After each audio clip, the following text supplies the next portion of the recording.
Hi everyone, this is Killshot from 99 Gaming, and this is The Walking Dead Season 7, Negan Kill Sad Truth. So the first thing I want to do is caution each and every one of you. This video will contain spoilers, it will contain predictions. If that isn't your sort of thing, don't continue to watch. We will talk about who Negan killed, and do not blame me afterwards if you get some information that you don't like or you're not comfortable with. So with that being said, let's talk about a couple of the ground rules. The opinions in this video will also be based on the assumption that a theory that came out a couple days ago by Rocket Dog is in fact correct. So let's recap. Number one, Abe is chosen and gets Lucille'd.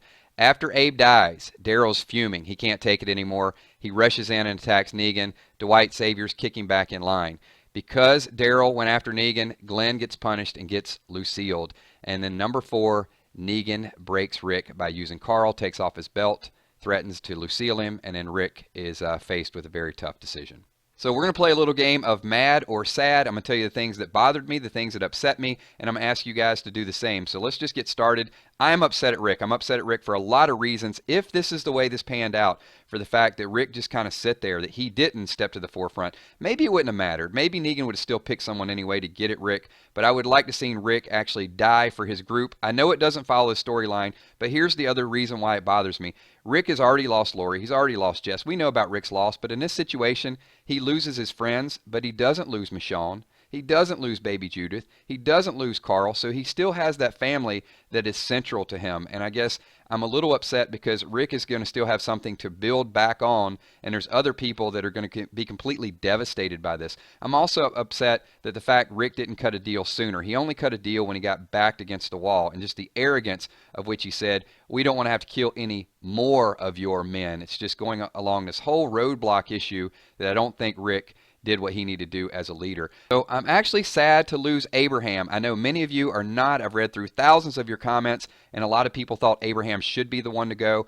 I'm not sad that Abraham was picked. I'm not sad that Abraham stood up for the group. In fact, that was one of my favorite parts of the entire scene, when Abraham kept, kind of standing up to Negan a little bit, like he wanted to die, that he had a bigger purpose. But I guess it's just the general loss of knowing that there's more story that could be told. And I think the combination of Abraham with Sasha, I really like that relationship. Sasha has lost quite a bit, but Abraham and Sasha, and of course we're going to miss all those great sayings if in fact Abraham is chosen and Rocket Dog's theory is correct. So leave your comments below. As far as the suspense around the cliffhanger and the spoilers and the trailers, I guess we could have had a third category instead of mad or sad. This could be glad. I want to give a kudos out to the Spoiling Dead fans page and some of the sites that are out there investigating and doing a little bit of the work. Look, I know not everybody appreciates it, but the conversation, the forum, the community really is good for the TV show. It is good to kind of have that interaction. In fact, AMC even does it where they're doing the sneak peeks and they're doing the Comic-Con trailers and all of those things. They want us to kind of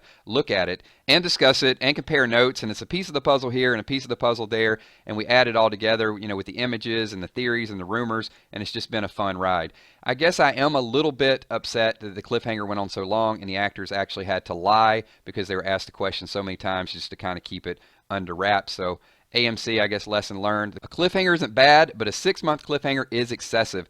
I am extremely saddened and unbelievably heartbroken for Maggie. The same reasons why I mentioned earlier that I'm fuming at Rick right now. I have to see Maggie go through this trauma all over again. I saw it with Herschel. I saw it with Beth, and she's finally got herself back together. She's building a life with Glenn. They're going to have a baby together, and now we have to watch this. I don't know if I can take Maggie going through this one more time. It is going to change her. It is going to break her to a certain degree. We'll talk about that a little bit later once we get to Hilltop. I'm also upset at Daryl for various reasons, because Daryl went back to old school Daryl, season 1 Daryl. Crazy, reckless, hothead behavior Daryl, and this is what got him into trouble, and this is what ultimately is going to cost us Glenn. He had a death wish. Daryl went out there on a hunt trying to solve a mission, and Dwight didn't kill him, and they're keeping him alive. They're stringing him along little by little. He charges Negan, and when he charges Negan, he has another death wish. I think he thinks in his mind that he's saving the group, but ultimately this is going to cause a huge rift between him and Maggie. I think there's going to be extreme hatred going forward. Let me know in comments below how you feel that's going to pan out. I am also devastated for Glenn, and I think we all kind of knew it was coming, but the way it's going to happen, that Glenn could have been saved had Daryl not reacted the way he reacted. Negan was perfectly content to take one life and set the example, but there's so much pride, so much hubris in this group that they just couldn't walk away from it, and it's understandable. They're close-knit. But this relationship, I'm sad for Glenn because I've done prediction videos and I really thought they would shoot him, he would bleed out, and we get a chance to really appreciate this relationship. But I think the gore and the bloodshed is going to keep us from understanding the relationship the way we want to and accepting it, and we're just going to create this hatred. So I'm upset at Kirkman and Gimple because of that. I think I wanted to see the relationship pan out. I know a lot of hardcore comic fans and a lot of people out there, they want to see the gore, and it had to happen this way. But they have to make Negan just this extreme villain. It's got to match his comic book persona. And at the end of the season, it didn't happen that way. Now, look, I know these guys have a tough job to do because we get so attached to these characters. And you can't really kill Aaron. You can't kill minor level characters because it would not have the same ripple effect. So I'm upset, but I do appreciate what they have to do. It's just, I don't want to lose these two. And I think there's a lot of people that feel the same way. And lastly, I am just absolutely furious at the Saviors and what this post-apocalyptic world has devolved into and how they follow him blindly and make Negan into some sort of idol or false god. I mean, there's 300, 400, 500 of these. He's not even that physically threatening, but he's used this charisma in order to recruit the worst and the baddest of the bad that are out there. There's certainly some Saviors that could be more physically dominating than him, but he's managed to keep it all together. And the fact that they celebrate this type of stuff, this type of mauling, and take pictures of it.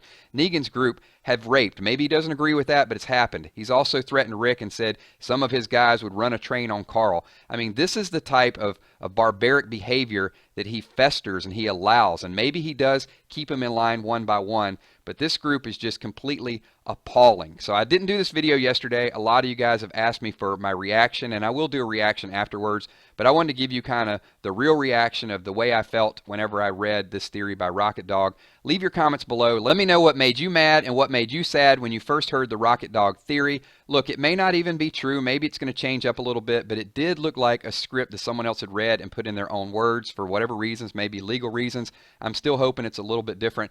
Several people had sent me messages and said when I was doing the reading the other day, they closed their eyes and they could just envision this happening. It was very, very real to them. So thanks for all your support, everything you guys do. Looking forward to reading your comments. This is real. This is my pre-reaction video. I'll give you guys something after I watch the premiere. Thanks again. My name is Killshot. Peace.